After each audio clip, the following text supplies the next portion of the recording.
You're listening to the Meet the Farmers podcast with me, your host, Ben Eagle. Please remember to subscribe to the show wherever you are listening.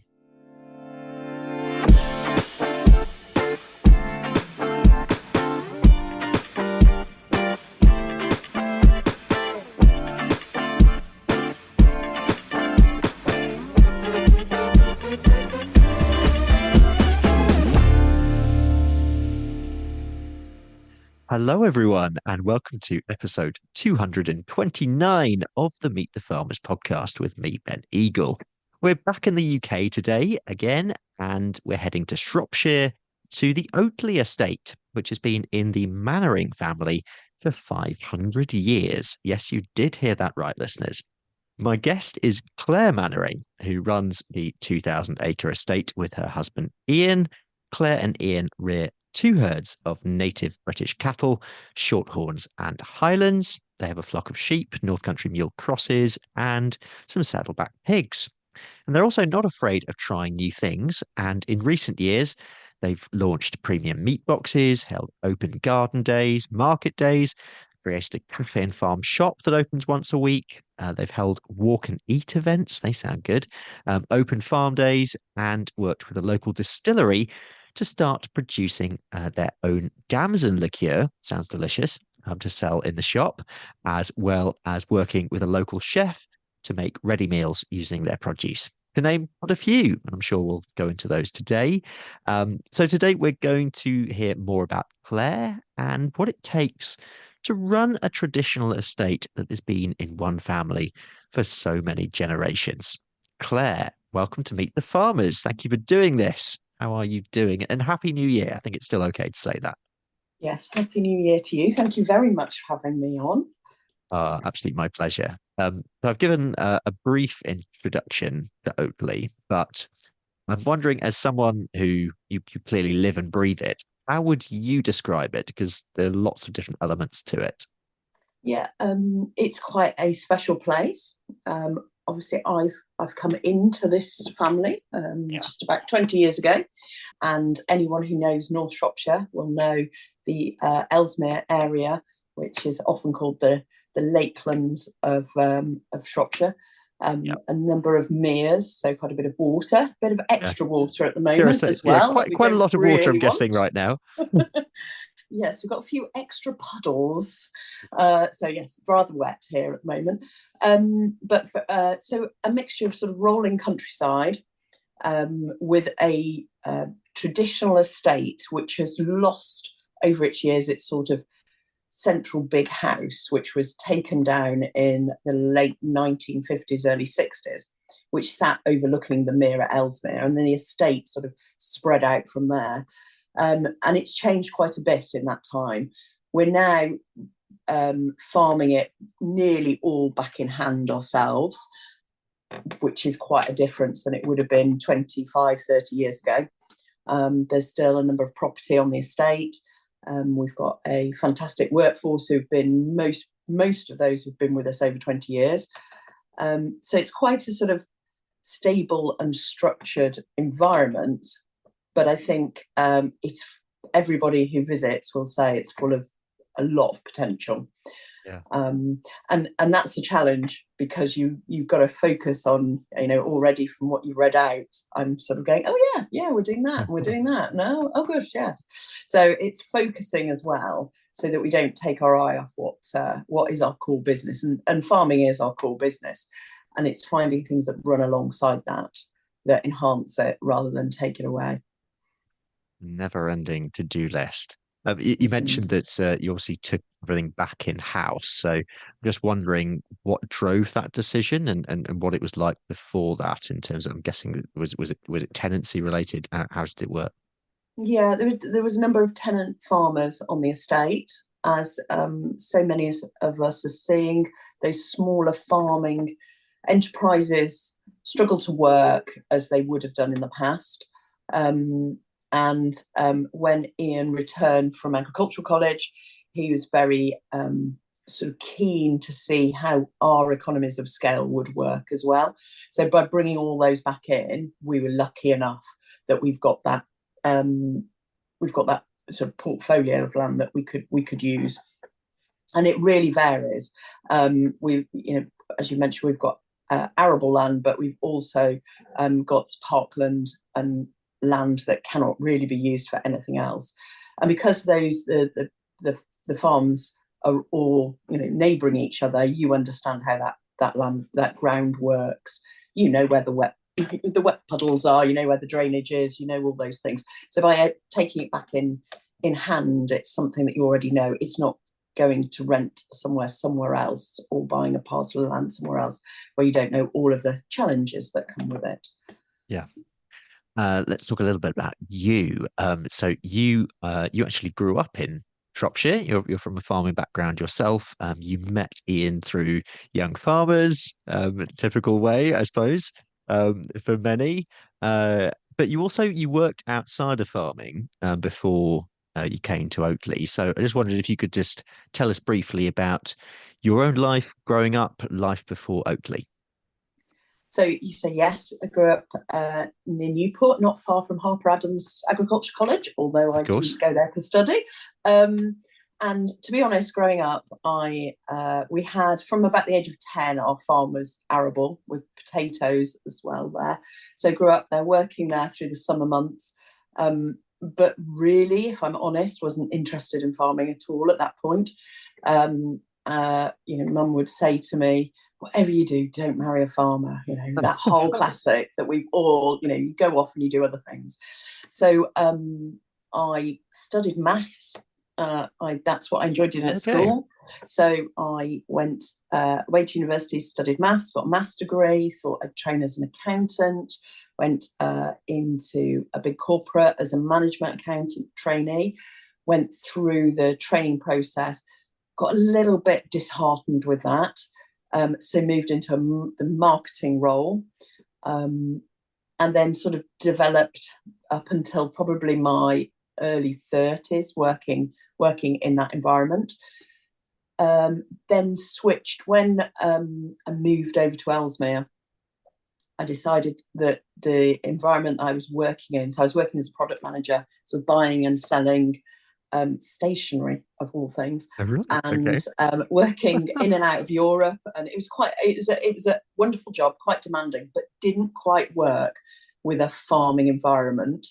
And so our lives were sort of going in two different directions. So decided to rethink that and came out of that role, and then continued with the marketing, but looking at property marketing, working with local firm of estate agents. Then started a family after we got married. How long was that? 19 years ago. And sort of slowly always wanted to do different things. And as I say, the potential, when anyone comes along, they see the potential that's here.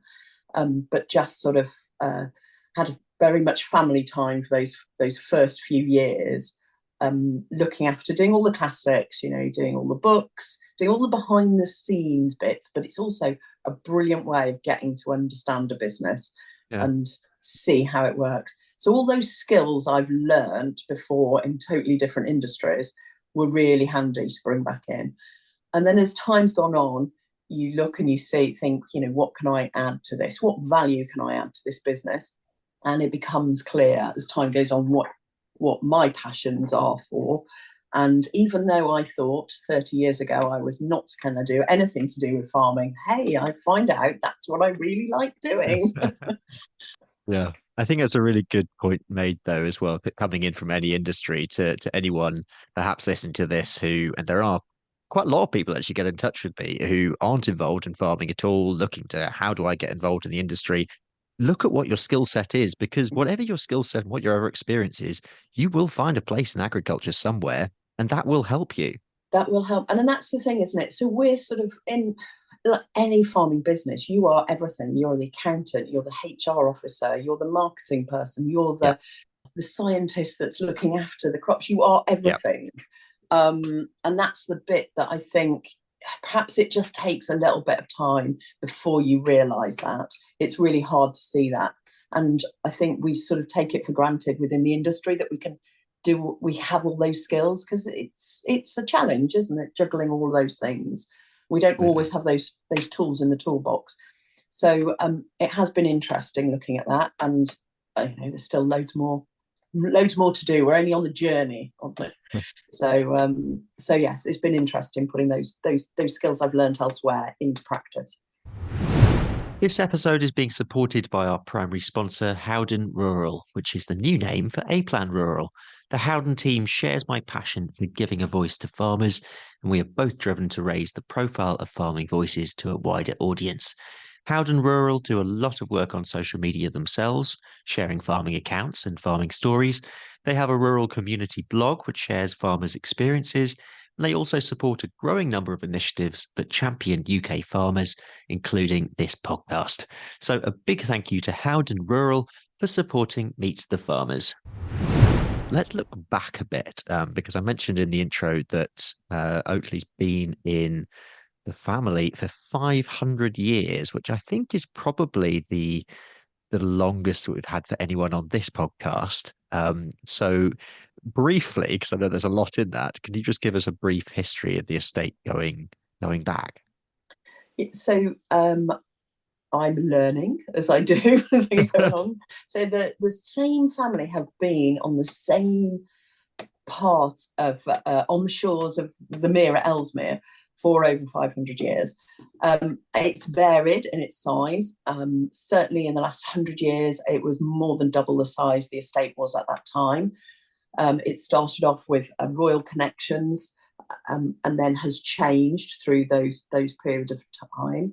In the last 100 years, we see the evidence of that part of history as well.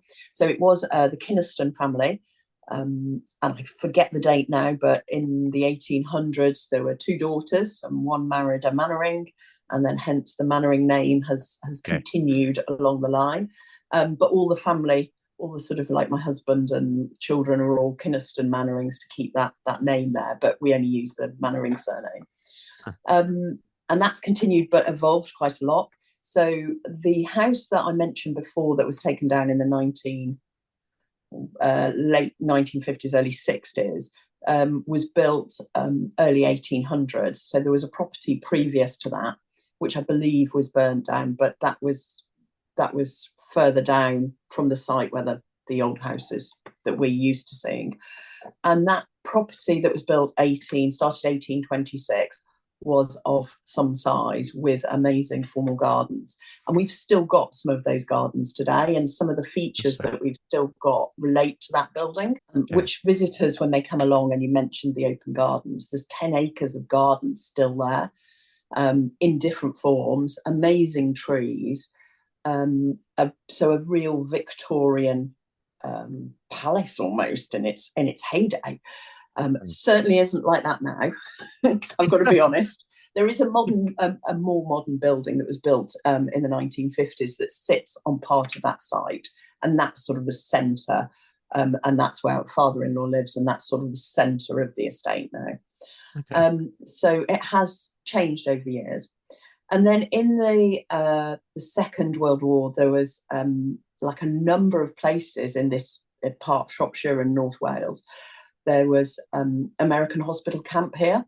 So we've got aerial photographs of a very sizable American hospital camp. And when that went, what it left was a lot of concrete tracks. And we utilise those as part of our farm business now. Oh, so we've got fields that we call Camp 1 and Camp 2, one called the prison ground. So you can imagine what that was used for. But this isn't that long ago, really, on the scale of history. And so it's evolved since that period of time. And the main house did not have the family living in there in 1946. So they were living in a neighbouring smaller property, and it was used as a convalescent home and as a convent. So the reason it was then taken down, because it was falling into disrepair, to improve that building would have cost a fortune. So now that convent is at the bottom of the drive on the opposite side of the road that runs up to the property now. So there's still a convent there, but no longer obviously up at the house. So it's evolved a lot. So probably over the last 40 years it stayed very similar, and now we're starting to see that those, if we don't do something with those buildings that are left that connected to that house, we're going to lose them now. Yeah. So that's why we've started to look at different things that we can be doing that run alongside the farm. Right, I see. Yeah, I'm keen to talk about the farming operation, but maybe let's pause actually on that. Your diversified operations, let's call them that. And those buildings in particular, are there active plans for refurbishing those for moving them into a different use? Yes, so there's a stable yard that used to be connected to the original big house that was there. Beautiful stable yard, with cobbles, and but has just been, and I'm sure virtually every farm will relate to this, they just don't work from an Yeah. agricultural point of view anymore. They end up as the dumping ground for things. Yep. They're the shed you Every put farm things needs one. in. Yes, they're there. Ours had been sort of, because it was enclosed as well, so it was, nobody saw it. So then when nobody sees something, hey, we'll just pop that there, or we'll do whatever we put up there. So it was really run down, full of a lot of stuff that had been collected over the years, and a bit overwhelming, to be honest. But when we started to look at what we were going to do moving forward, we also saw the potential of those buildings. They're not too far away from the new modern house that's there. So to convert those into residential properties, like a lot of places would be, then it would be hard to do, because it would be taking away the privacy from the farm, etc.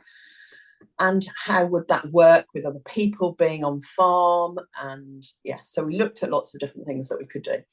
And then we had COVID lockdown, which meant we'd got a bit of time to do some projects. Mm. So we got the children there at the weekends when we went homeschooling, and we started to clear. And bit by bit, I think we removed about 60 tons of soil off the cobbles. We cleared out all of the sheds, or all of the buildings. And it's hard to explain really when you can't see it, but it's an old coach house with beautiful sandstone arches as you go Lovely. into them. And we cleared all of those. We sorted through all the years of random things, found some treasures, but mostly found a lot of junk. And then we had this stable yard which was empty, but looked lovely. So it's sort of like, right, what are we going to do with this now? At the same time, people were looking for different activities to do. We had the whole staycation year. Yep. We're going to stay in the UK, but what are we going to do with our days? And again, anyone who's visited this part of Shropshire, there's so many amazing walks, so many lovely things to do. But sometimes it's not a full day visit. It Yep. needs other things. So we thought, well, let's coincide those. So we started to have a monthly market with local businesses. So we're all outside. So again, from a COVID point of view, that worked. That's when we opened up again, or the whole country opened up again. And we also had a garden where people could go and have a walk round. So it sort of started to evolve from that point onwards. And we realised that alongside that, we've been selling our meat boxes direct. And it was a great way to talk to our customers, because they could actually come and they could select what goes into their meat box, rather than us say, you've got to have four packs of shin of beef and diced beef and minced beef. And whereas they'd like, actually, there's only two of us and we don't need that. And so they could put those together. So we were doing that once a month. Alongside, of course, everybody wants a cup of coffee and a piece of cake. And so everything sort of evolved really from that point. And now we've had, and you mentioned before, we're open once a week. We're now open 2 days a week. And we've just literally before Christmas had a change of use consent granted on those buildings, so that we can open as a farm shop and cafe. So we haven't done the work yet. We've got to work out exactly how we're going to run that. But we're sort of moving ahead with those plans as well. And that's all sort of evolved over the last few years without us spending too much money on it first, because you can get really carried away and then realise you don't actually want to do it. Yeah. Very don't true. actually like meeting people, or don't actually, don't want people around. But what we have found is we can run it alongside the farm. We've got a slightly separate entranceway in. So if we're TB testing the cattle, for instance, we can still safely do that, and we have any visitors in a sort of separate area, the sort of two sides to the farm. But equally, we can be putting, we can put we've got a pig run now. Not so much at the moment because it's so muddy because they made such a mess that they're inside. But visitors can come and see the pigs, Yep. which is always a joy, and it makes me smile even now when the piglets are running around. Few instances of them escaping across the car park, which always Oh, creates of great course. entertainment. Which people love even more. Yes. So the one thing I hadn't touched on there as well is part of that diversification and that evolving is, and again, many farms will relate to this. So we're going to sell our meat direct from the farm. I've got these beef boxes. Oh, we've sold all of this, but there's always, always, always some bits of the cow or the pig or the lamb that you don't sell. And Yep. what you're going to do with it, you put them in the freezer and you find them 6 months later because you Yep. think you're going to use them yourself. So we looked at how we would use those, because you need to use everything. It's like you need to everything, including the oink, isn't it? It doesn't work unless you can sell the whole beast. So we teamed up. I happened to meet a couple who were really interested in local food. So we teamed up with them, and she's an amazing cook. And so she produced ready meals from those bits that, if we have excess mince or excess slow cooked or whatever it may be, that people really appreciate. A really Fantastic. nice ready meal that is sat in your freezer when you can't be bothered one day to cook, but Yeah. you're still having home cooked food. So we've sort of combined all those elements, and that's sort of the direction of travel that we are in at the moment. You've used the words evolution quite a lot there. And I think that's quite a big thing to draw out in terms of, I think when a lot of farmers think about diversification, they perhaps think, oh, I've got to get all my eggs in one basket straight away. I've got to think big. I've got to think about where this is going in 10 years' time. But I'm guessing, well, I'm drawing out from what you're saying. That's definitely not the case in the way that you've approached it. If I'm honest, probably 5 years ago, I thought I should have the business plan with everything on there. Okay. And that's the way I think we're encouraged to think. Yeah. However, if we'd have gone down that route, we would have done things differently than what we've actually done now. It's that case of, until you actually do it, you don't know if you want to stand there and talk to people. When you're farming, you're used to not being around people all the time. Do you Yeah. actually want to talk to people who are going to, not always, most people are amazing, and that's been the joy, is getting to know a lot of local people who visit us often, normally at least once a week at the moment, and it's almost like a big family now. But you've got to like to do that, and if you're not a person who wants to do that, then if you've suddenly put your big 10-year plan in place and you've gone down that route because you've got an all singing, all dancing, you've invested a lot of money into a new building and staff and refrigerated units and all these things, that would be really tough. So perhaps it sits better with us because we're probably a little bit more cautious, that just by slowly building, it's given us the confidence, I suppose, to do more and see where we're going. So I would definitely advise doing small steps to begin with, particularly if you're changing direction from a traditional farming business to something that's a little bit different.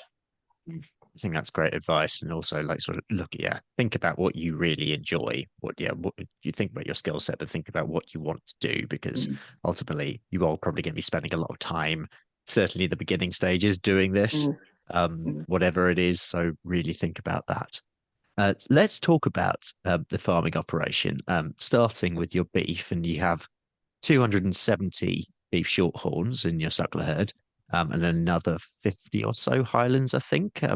let's focus on the breeds first of all, because of course they're very different in terms of, apart from anything else, the amount of time they're going to be on the farm. So, yeah, just talk me through your thinking on those. The farm has had a suckler herd for a number of years. There's quite a lot of parkland around, so it lends itself to a grazing animal.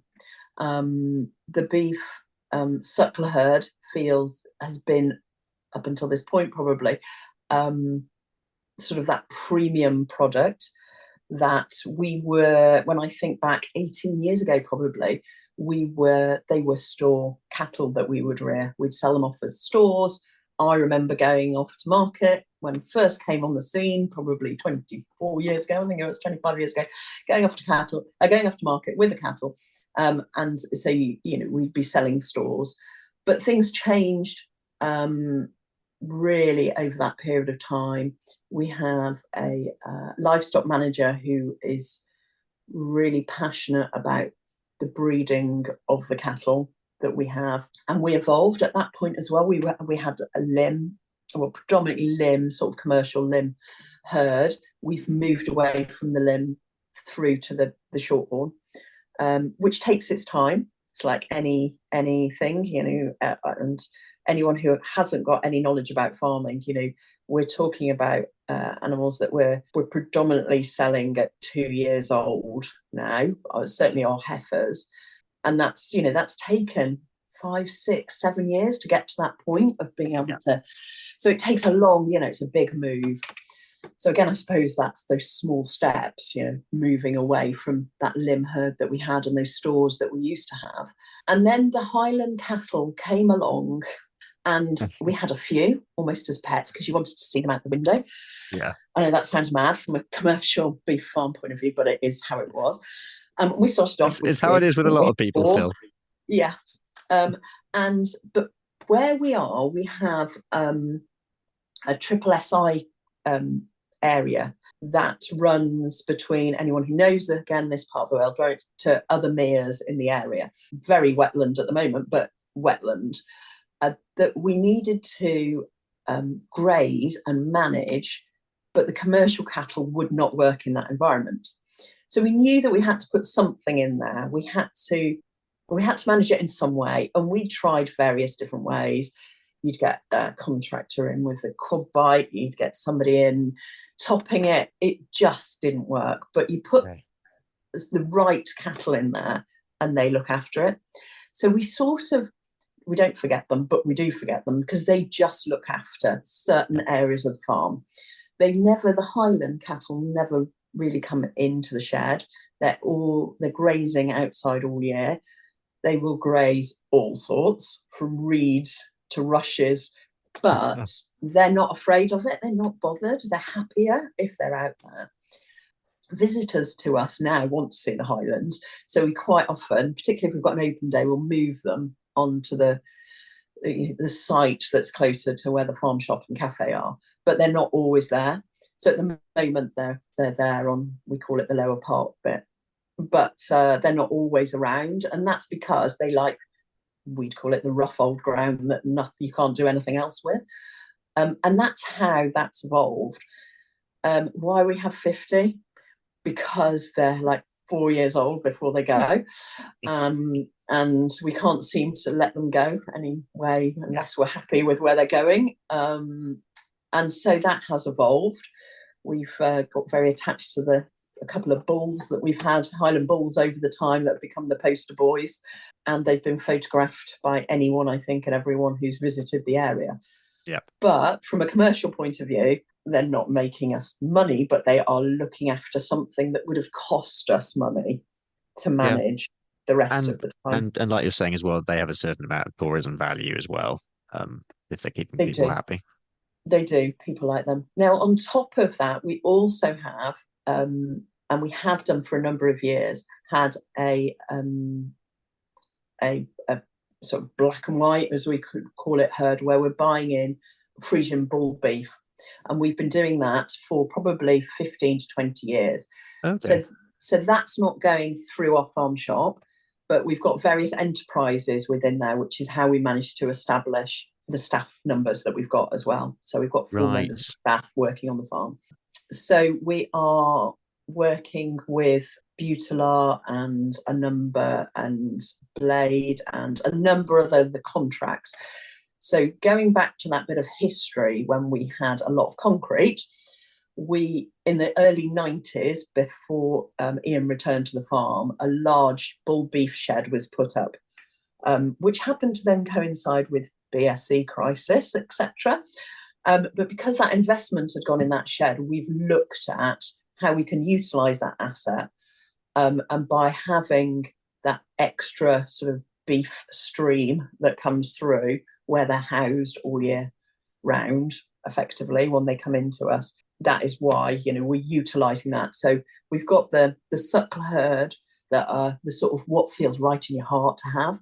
We've got the Highlands, which look lovely, and everybody, particularly from a non-farming background, love seeing them. But from a commercial point of view, we also have, we are buying in from 3 months, 4 months old, and selling in their sort of 13-month-old. I think it's the top level that we'll sell on certain contracts. But then we'll have other contracts that we'll graze for a period of time, but constantly looking at what's going on in the market.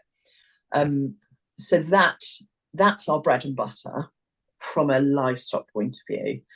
The farm shop is tiny in comparison with it, but where will we be in 20 years' time? It may be we're on the other, again, how it's going to evolve. Meet the Farmers is brought to you by Rural Pod Media, the only podcast production agency to specialise in the rural sector. We're on a mission to make rural stories mainstream and help businesses, organisations and communities like you tell your story through podcasting. Podcasting is a fantastic way of connecting with your audience, whoever that might be, getting your message out there and networking with leaders in your niche. Rural Pod Media can help you by launching your new podcast or helping you with the technical side. We also provide podcast training and an audit service if you already have a podcast, you're not sure where to take it to next. For more information or to book a call, visit ruralpodmedia.co.uk. That's ruralpodmedia.co.uk. Shropshire, of course, is well known as being fairly prone, let's say that, to TB. What's the situation with you on the ground at the moment? So for us at this exact moment in time, we're currently on 6 months testing, but because we've got quite a high headage count, it's quite an operation when we are testing. I'm just trying to think how long the months go, don't they? I think we've been a couple of years free of TB now, but we did have a problem a few years ago. Then we've had a long period of time, and then we had a problem before. So it is a challenge. A lot of the farms around us have struggled as well. It's difficult, like the rest of the industries. And again, where does it go? What happens in the future? It's difficult. But at this moment in time, we've got 2 weeks, I think, now before our next TB test, which takes 2.5 weeks for us to do. It's not easy. What about the sheep and the pigs? How do those operations fit? They're very much a little add-on, if we're honest. Yeah. Most of that meat will go through the farm shop. Some we sell. The sheep, we've got, I think, about 80 ewes at the moment. And they sort of look after those extra bits of ground that the Highlands don't look after, or we've got little, like everywhere, they've got little pockets of grazing land that suit sheep, that don't. They're a management tool. Yes. Yeah. So sometimes they can be a little bit of a hassle, but equally sometimes they can be quite handy. And the pigs is a little bit of a passion that both Chris, who's the livestock manager, and I discussed some time ago. And so when I was growing up, we had pigs at home up until about the age of 8 or 9. And I was always promised a pig when I'm older, that conversation. And I hate to say I was sat in the pigsty with the pigs, loved the pigs, and the pigs went. And so I really fancied some pigs. So we got 2 saddleback pigs, and then it's sort of grown from there. Hey. So now we have a boar and 4 sows, and they are predominantly outdoor reared. They make a mess, but they look after They're in some woodland at the moment. The boar and the sows are clearing a bit of woodland. So again, a bit of management tool runs alongside, what we're doing, but they're not our commercial part of our farming business. But almost all of their meat goes through our farm shop as bacon, sausages, and people genuinely, really love to know where their food comes from. Occasionally you'll get somebody who says, I can't possibly, because I've just seen them on the other part of the farm. But most of the time, people genuinely are interested in seeing how they're raised and where they are. And they're just a joy, apart from when they escape. Then they're no joy at all. Yeah, some words that probably can't be used on this podcast, I'm guessing. Yes. Oh. Let's turn to the future, and you sort of insinuated a little bit to this through the interview, but what does the future of the estate look like? I suppose I'm asking this in the context of all the general challenges that the land sector is facing at the moment.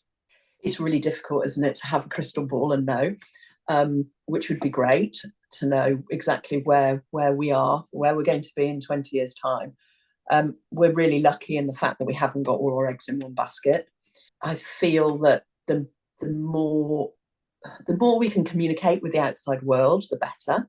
The more we can talk about farming like real farming, but equally connect with people so that they see that it isn't just an alien world where it's for people to understand where their food comes from. But equally, will we be food producers at the level we are at the moment? What's happening with food security? There's so many big issues, and I think sometimes we fall foul of trying to solve all the problems. We're trying to, both Ian and I are very much focused. We're used to being food producers. That's what we do. But will we be doing that in the future? I don't know. We'll have to continue to manage it and see that it works, make sure it works. There's always going to be an element here because we've got the parkland that we will have to graze animals in some form. Whether it will be on the commercial level we're doing at the moment, I don't know. We've looked at our carbon footprint of the cattle across the board, from the Highlands through to the Shorthorn sucklers, through to the sort of faster finished cattle. And actually, from a carbon footprint point of view, the faster finished cattle come out better, even though it feels wrong, from an environmental point of view. There's loads of questions. I think as an industry, we're only at the beginning of that. But for where it sits for Oteley, I think if we can be that sort of stepping stone between farming and the outside world, it fits in with where we sit, our infrastructure, how we utilise Oteley to look after it, to look after the buildings that have been left here, the garden that's been left here, the estate, so that it has a future. We've got to evolve. We've got to evolve with it. So I don't have all the answers at this moment in time. I don't think any of us do. Every year is different, isn't it? At the moment, and I think we're hungry to know and talk to others, to hear what everybody else is thinking. Everyone's thinking of how things will move forward. But if we can educate and communicate the outside world to the benefits of buying British food, even if it's on our small little scale that we're in, it's got to help. It's got to make a difference. I used to chat to people and their parents or their grandparents were farmers. We're now another generation down the line removed. That's difficult when you're passionate about something that you feel is, the right way forward, but not necessarily the whole world or the whole country might be feeling the same way. So the more we can all follow podcasts where whatever we can do to get our voices out there and communicate with everybody, the better. Brilliant. So, Claire, that is music to my ears. Yeah, we need everyone to be thinking along those lines, because it's the only way that it's going to work, really. It really is. And I'm lucky enough from a future point of view from Oteley, Um, our daughter's 16 now, and she has been working at the weekends with us in the farm shop. And I now see that communication going on from another generation. They're growing up seeing whatever they end up doing, whether they end up staying to farm in the same way we are or in a different way, that communication line is there. So I think that's the biggest thing we can do is just keep communicating, keep trying to be positive. Sometimes it's hard, isn't it, when the rain's coming down and the Oh yes. whatever it may be that's going on. But I think once we lose that, then it's hard. But I think we've just got to keep beating the drum. Yeah. That does draw me on to the last thing I want to talk to you about, actually, and that is succession. And I'm also very conscious that your kids are probably going to be listening to this. So there is absolutely no pressure either way, just saying. But I suppose for you as well, with 500 years of history, um, do you and Ian ever like feel the pressure of the ancestors in that sort of need to pass the estate on in a good way? How does that sort of feel? I think both of us, if you have both of us talking on here as well at the same time, I think I can speak for both of us, is trying not to make it a burden. So it's a Yeah. pleasure rather than a burden. And sometimes there is that pressure because you do feel you're just a tiny cog in something much larger. But it's never really yours. You're just the custodians of it, like so many farming families feel. You can I just hope at the time that we're not there, we can look back and go, actually, we moved it from A to B. We kept whatever challenges came along in our way. And that then there is something that can continue down the generations.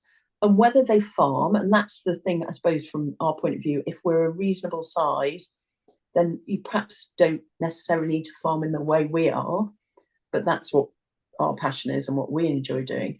But if we can look after it so that there is something that continues along those lines, that area is still together as best as we can manage it, then we've done our job. And we're just custodians of it, really, and looking after it for, well, not just for the future generations, but for the sort of whole community of people that have either worked here or been here as part of that American hospital camp or whatever it may be. It means so much to so many people that it's yes, our family, but equally everybody around us. It's part of a community that it's important, and we have a responsibility to look after it in that way. And then succession going forwards, and succession is famously a subject that we are terrible at, to be honest, as an industry, and pretty much even talking about, let alone engaging with. Um, and you can obviously give me as much or as little as you want on this, but what would your advice be, I suppose, for good succession planning? I think the more you can talk as a family, the more you can be open and honest about the plans moving forward, the better it is for whether it's your children or, well, it's either going up or down, isn't it? And how you see those. The sooner you can plan on those, the easier it is. Our children in their teenage years are aware of what our thoughts and plans are for that, so they realise, but equally so that they don't feel the burden by it. I have so many friends, or probably more the generation above us, that felt the pressure to be or stay at home and work, and is even just talking today.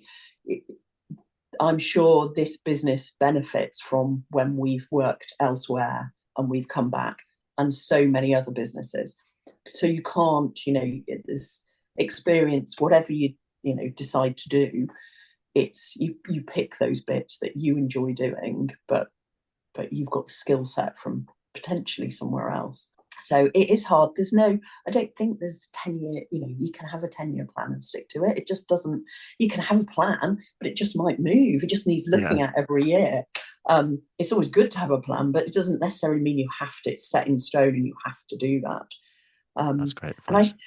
I think farmers are quite resilient like that as well. We're always having to adapt to whatever challenge there is that's coming our way. So it's good just as long as there's communication there, that's the most important thing, I think. Just a little more about our primary sponsor, Howden Rural, which is the new name for A-Plan Rural. Same people, different name. Howden Rural provide bespoke insurance cover for farms and estates. This could be for anything from tractors and machinery to a new exciting diversification venture. So for more information, visit howdeninsurance.co.uk/rural. We're going to have to start to draw this to a close because time is against us. So I'm going to move on to the quick questions. We're a bit of fun. The first is, Claire, what is your all-time favourite song? I'm really struggling on this. I've even Everyone thought about, does. do I do a farming all-time favourite song? You know, just put some combine harvesters in there Get or some something on Wurzels those in or lines. something. Yeah. I know. And then I was thinking back to my young farmer days, you know, what was the song at the Hi-Ho Silver Lining at the end of an evening that we used to dance. And so yeah, as soon as I realised you were going to be asking me that question, I was like, oh my goodness, I don't know. I don't That's know. fine. I find it's probably something from the 80s, knowing me. Yeah. Okay, we'll pass on that one. What about a book to recommend? So anyone who knows me will know that I'm always buying a book and it's always going to be the next best thing. And it's Okay. like a self-help book or something that I have. There's always one by the bed that's I'm reading and I get through the first 3 or 4 chapters and then it sort of collects a bit of dust and then goes on a bookshelf. And I've got an array of books. And I think I've passed it on to my daughter and she's book mad too. And again, singling out one book. I mean, there's so many, aren't there? There's so many where you can pick certain gems from. Maybe a recent one. What have you been reading recently that you really like? I read Julia Bradbury's Walking for Health. I listened to Julia. We're really lucky in this part of the world is that we've got an independent bookshop that invite people along to launch their book. So I've listened to had an evening with Julia Bradbury or Louise Minchin, or I love that's a bit of escapism from something that's a self-help. But certainly, I think going out for a walk, even if you can go out for 10 minutes or 15 minutes every day and just take in what's around you, and we're lucky that we live where we live. I would say that's I thoroughly enjoyed reading that and taking that little gem with me. That's a really nice point. Shout out for Julia there. Yeah. And we'll now move on to the final question, which we ask everyone who comes on the show. The first is, Claire, if you could give a message to the public, any message, what would it be? Oh, please buy British food and trust British farmers. It's sort of cut me in half. You took me running through the middle. I just don't think there is any food producer, and I know I'm totally biased, but if we could just be self-sufficient in food in the UK, people would buy local seasonal food. It would solve so many issues. So I just say stick. It might seem old-fashioned, it might seem, but let's eat food at the right time of the year. We can grow amazing things in the UK. So just, look for anything that's British. And your message for farmers? Oh, just stay strong. Get some good thick wellies at the moment. Or some waders. Oh gosh, it's been a challenge, hasn't it? And each time you think it's going to stop and it doesn't. I mean, if you say no % chance of rain and it rains. I think that I suppose there's two sort of I see those that have been in the industry for a long period of time have continued to do the same thing, and we've just got to keep watching what we do because it evolves. Don't think just because that's what we've always done, that's the way forward. I think we should, again, work together, communicate with each other, because we're all trying to do the same thing fundamentally. And the more we can work together and communicate to the outside world, the easier it's going to be, because effectively we're all loads of little businesses all trying to do the same. So let's, I know we're as an industry renowned for going, I'm not going to tell them how I'm doing until I've seen their combine out or whatever it may be. But I think the more we can communicate together and stick together, the better. as a farming industry, because it is unique. It is a very special place. Yeah, great. More communication, more collaboration. Mm. And finally, your recommendation for a blog, podcast, or social media account to follow, Oh, which can be farming or non-farming. well, obviously yours Oh, thank you is the very much. first. um, Very kind. do you know, I'm a bit of a dinosaur when it comes to. I've not really got into podcasts as much. Probably just haven't had enough time to, between the walking and the all the Yeah, other bits. yeah. I haven't had enough time. But do you think it's important we keep abreast of what's going on and the feel and the mood that's out there, even though some of them really make your blood boil? I do think it's important that we keep abreast of what's going on in the world, and yeah, the feeling from general public. I do. I suppose Gareth Wyn Jones is one of my. I do enjoy listening to a Gareth rant Yeah. occasionally, and he's probably been the one that I've followed the most. Great. Shout out to Gareth there. Uh, that's it. We'll leave it there. Claire, thank you so much for doing this. I've really enjoyed listening about. I mean, my goodness, what a business, what a history, but also a business that is very much engaging with the forefront of all the issues today. And yeah, thank you for giving us your unique insight. Thanks for coming on the show. Thank you very much for having me. Absolutely my pleasure. That is it for today. Yeah, big thanks to my guest, Clare Mainwaring, for coming on the show. Thank you also for listening, and to our primary podcast sponsor, Howden Rural Insurance. Thanks to them for supporting the show. Any extra information you need, including any links, they are in the show notes. Check those out, and I will be back with you next week. But for now, I'm Ben Eagle. This has been Meet the Farmers. Thank you very much for listening, and I hope you'll have a great week.